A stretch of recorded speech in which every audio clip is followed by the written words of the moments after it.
Hello, this is Michael Hannon, founder and principal consultant of Forteza Consulting.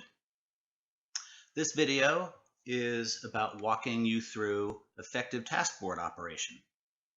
There's lots of ways to use tools that are simple like this. You might even view it as nothing more complicated than a to-do list. In some ways, you're correct. But there are enormous flow benefits that you get from doing this in a certain way. So I have an entire video that you can find on my YouTube channel called the ACCLAIM Single Tasking Method that provides you the full conceptual walkthrough for a lot of the concepts that will help maximize flow of effective task completions. We're going to get into some of the how-tos here though, and we'll sprinkle in some of the concept as we go. Okay, so as you can see, we're using a task board tool. This one happens to come from a company called LeanKit. I think they're a pretty good tool. There's certainly many other options out there that are perfectly fine as well. So I don't work for LeanKit. I'm not here to necessarily recommend them per se, but I do think they have pretty good features and functionality for most of what you might want to do. So with that, I've set up this imaginary project. This is a software development project where we're going to build two applications, XYZ and ABC, and then an interface between them as well. And as you can see, I've set the card colors to mean something very specific. In this case, blue is visual design, so that any individual with proper visual design skills could reasonably just look for the blue cards and grab them. Similarly, the green stands for software development, and I could, if I have the right skills, just look for the green. Software design in this case I've set as yellow, and then I've decided to create a special category and color it purple, appropriate only for senior developers. Perhaps there's something particularly complex about these sorts of tasks, and I don't want to risk having a junior developer pick it and get in over their head and end up stuck and harm the team's flow there. Okay, so you'll note none of these have task duration estimates. The tool can certainly support that. I like to at least start off clients by not using estimates because too often they're interpreted as deadlines. And I'm not a believer in task level deadlines. I'm certainly a believer in project level deadlines. But at the task level, there's just too much variation. We can much better exploit when things go well by encouraging people to just deliver at a rapid pace. Keep their velocity up of quality work, and whenever they're ready for the next task, just pull it. Again, for a more detailed conceptual overview of why I believe all that and why it's useful, you can see the previous video I mentioned. So with that in mind, let's get ready to pull tasks. So you'll also note that none of these are yet assigned to anyone. They're just available for pulling by whichever team member is ready for the next task. So since we're just getting started here, let's say I can handle this task. My manager or scrum master has set it up so that the highest priority tasks and the tasks that should be handled in the right sequence are shown at the top, and the highest priority would be top right. So I grab from the top right, I assign it to myself,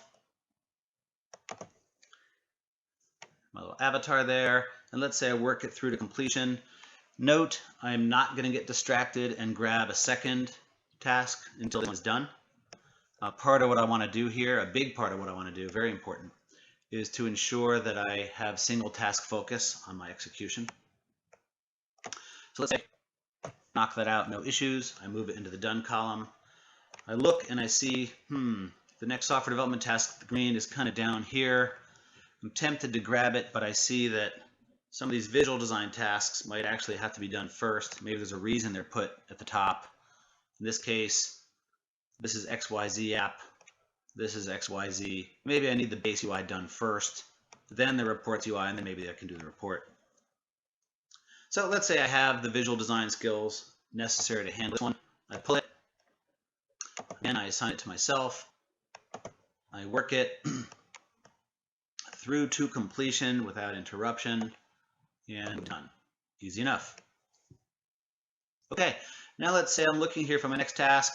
I'm not really a good software designer. That's not my role on the team, so I'm not really looking for that. Let's also imagine that I'm probably more familiar with the XYZ app than the ABC app.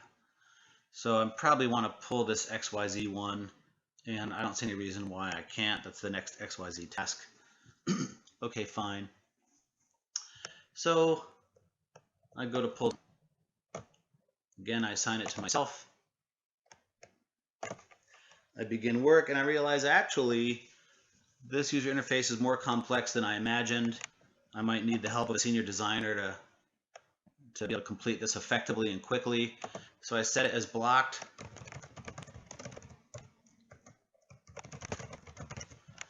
I put a little note to why it's blocked. And then the goal here, of course, is the next visual designer or senior visual designer that comes available, before they go to pull some other task from the to-do list, they're going to first check here in the doing now. They're going to see, oh, okay, poor Mike needs a little bit of my help over here. I'm going to go dive in and help him. Great. So let's say I help him, I dive in, we get it unblocked, we knock it out, and we move it as well.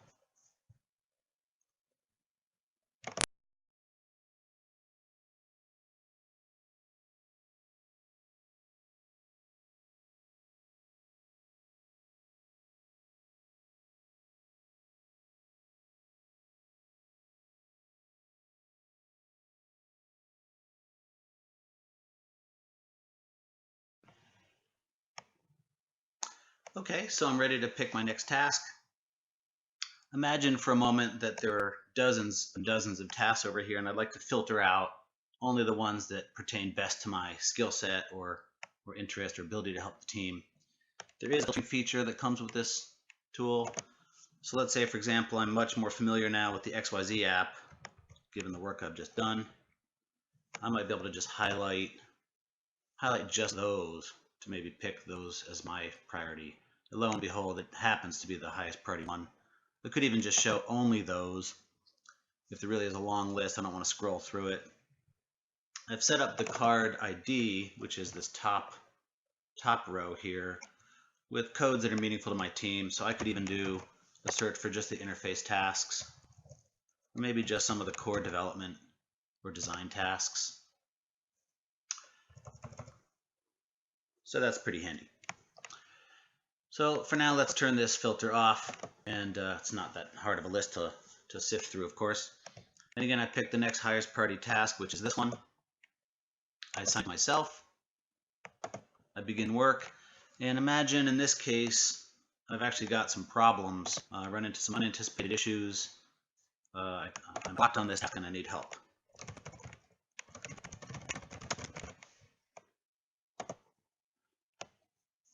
So ideally, I would have a senior designer who's coming available, ready to pull their next task. And before they do, they're looking for any such edges that might arise. I mouse over the X and see, oh wow, I need a senior designer. I have the skill set to help poor Mike over here. So I help him out.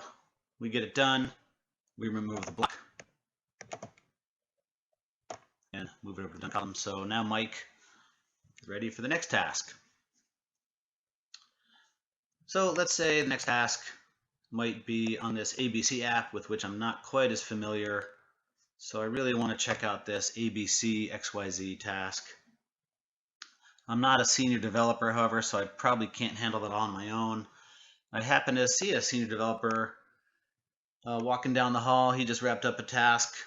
We're chatting about this, and he says, you know what, I was about to break that task down into something that I can get the help of folks like you on some subtasks. Okay, well, great. How do we deal with subtasks? Well, very simply, we go here. We click on tasks. You'll notice we have a subtask level task board. We might have some aspects that really do require a senior developer.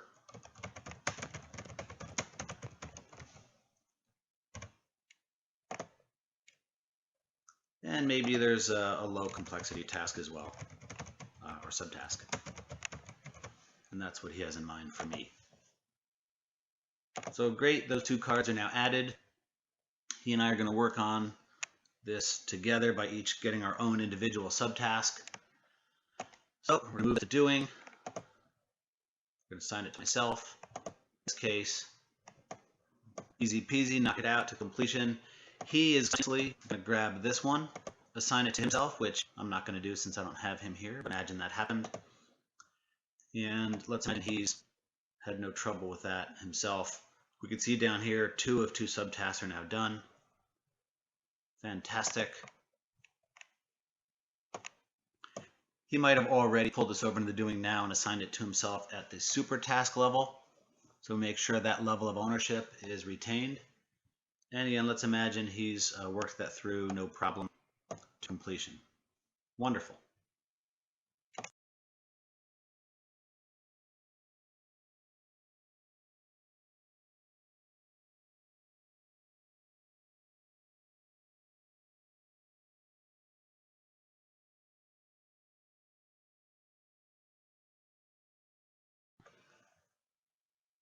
So we're knocking out our to-do list. In the real world, we're going to want to make sure that there's a manager or scrum master who's populating this to-do list with more tasks so that we don't all run out and just sit there idle waiting for work to do.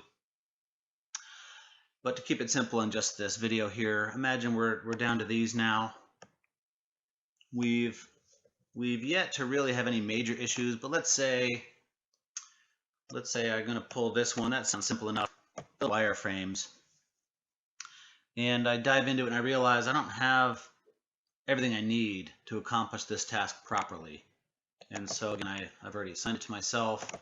I'm working it, and I quickly realize that I'm blocked here. Maybe I need better design specs in order to do that better.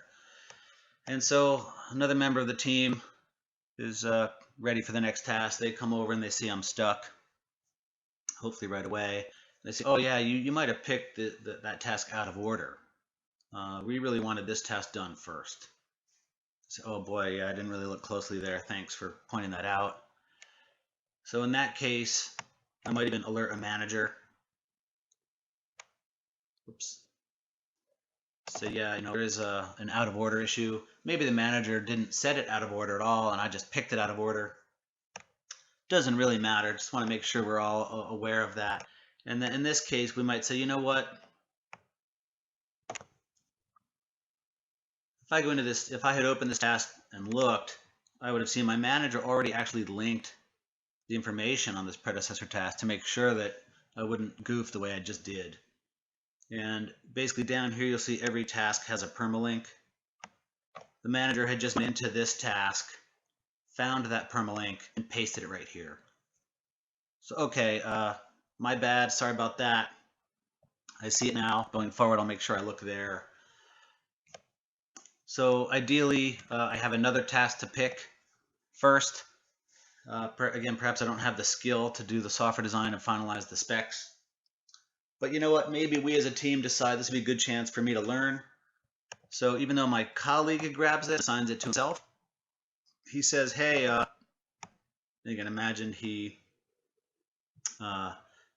assigns this to himself. We'd have to have other users here, of course. So, okay, great. He assigns it. He saves it. He's working it. But he says, you know what? Let's you and I work this task together. You're blocked on this other downstream task anyways. This would be a good chance for you to learn, and you could probably help me speed the process here and get it done faster. So I say, okay, great. And we knock out no problem, move it to done.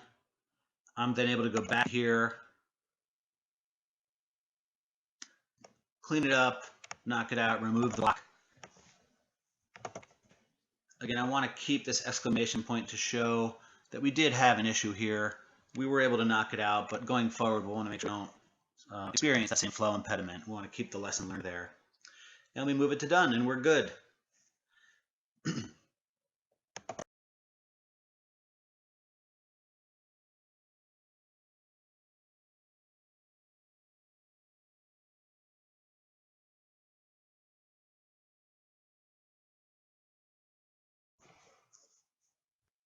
So then the last part of this, over time, I'm going to want to measure and monitor how well the team is doing, how well things are flowing, where we get stuck and we run into impediments. Perhaps we run into sort of the same pattern of impediments that we want to try and figure out how to remove going forward. There is a reports feature in this particular tool.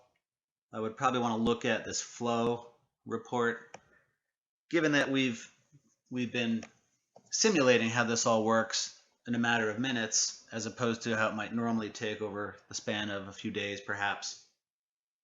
We're not going to be able to show a meaningful report here out of this tool, but you can imagine, look here, we can see we've got this green pile of accumulated completions at the task level. And we can see where some of the impediments were by these in-process tasks that got held up for a little while. And we can also see where perhaps, unlike the simulation I just showed you, perhaps something happened that caused people to take multiple tasks all at once, and we lose the single task focus and discipline. And we'd like to see where maybe that's occurring too. And if we get better at this and we have much less red, then that's an indicator that our single task focus is improving. And as you can see in this real world scenario, that resulted in a nice steep incline in our flow of task completions, just what we want. Note that in this particular case, we never really fully achieved single tasking across the entire team. We still had some issues with perhaps customers or senior executives coming to certain individuals and interrupting them and dumping more open tasks on them and demanding they complete them immediately, and those sorts of issues, which again over time we're going to want to take care of and iron those wrinkles out. But any progress is welcome, and you can see we're even here, we didn't quite get down to single tasking. We're doing pretty good. Note that over time I'm going to want to be looking at things like here, where we see the total number of open tasks should never exceed the number of actual task owners. And I like to actually say we like to keep it slightly lower, because you may recall just a few minutes ago, there was an example where another team member and I decided to work a task together, and we felt that that would be better for overall flow of tasks on the team. And so we have the autonomy, and our managers trust us to do those sorts of things. And so we'd actually want this number to be a little bit lower than the number of people available to work tasks.